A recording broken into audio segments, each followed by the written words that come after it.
Est-ce que Hanoï c'est nul? On va y répondre. Enfin, de mon point de vue, avec mon expérience, ça fait un mois que j'y suis avec mes deux enfants et je vais vous donner mon opinion.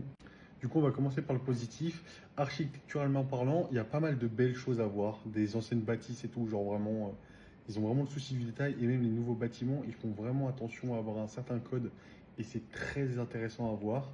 Ensuite, par rapport aux enfants. Il y a énormément de Kids Coffee. Ça, c'est génial. Il y en a dans quasiment tous les malls. D'ailleurs, il y a beaucoup de malls qui sont hyper beaux et très intéressants à faire.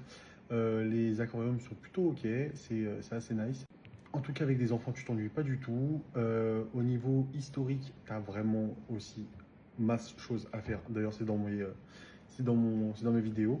C'est super beau. La population. Du coup, quand je dis population, c'est vraiment, je parle des gens, pas des gens qui travaillent, parce que vraiment, je trouve vraiment que c'est différent.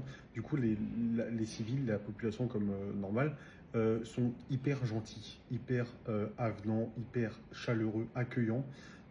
Avec eux, il n'y a vraiment aucun souci. Par contre, les gens qui travaillent, ils n'ont pas du tout le sens du service. Je vous prends l'exemple de mon propriétaire de Airbnb, c'est une catastrophe.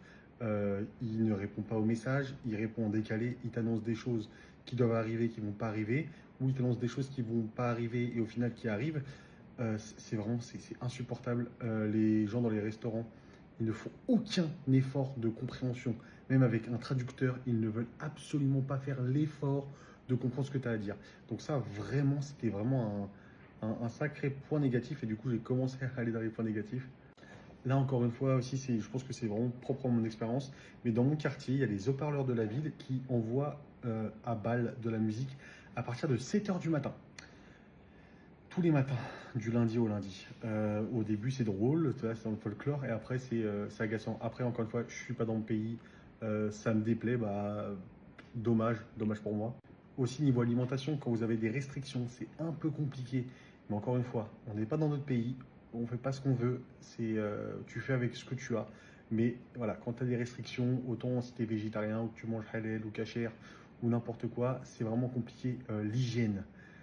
Dans la rue, j'ai vu une femme faire caca. Voilà. Elle a baissé son pantalon devant moi, elle l'a fait devant moi. Je suis parti au restaurant, la dame a éternué dans le plat, l'énorme gamelle de riz, elle a éternué dedans. Voilà, niveau hygiène, c'est pas ouf non plus. C'est très dangereux à Hanoï en tant que piéton, surtout avec des enfants. Il y a trop de scooters. D'ailleurs, je trouve extrêmement pollué comme capitale. Parce que je sens mes poumons qui sont blindés. Voilà, du coup, ce que je peux vous conseiller, faites Hanoï, pas très longtemps. Par contre, voyagez dans les alentours, à Sapa,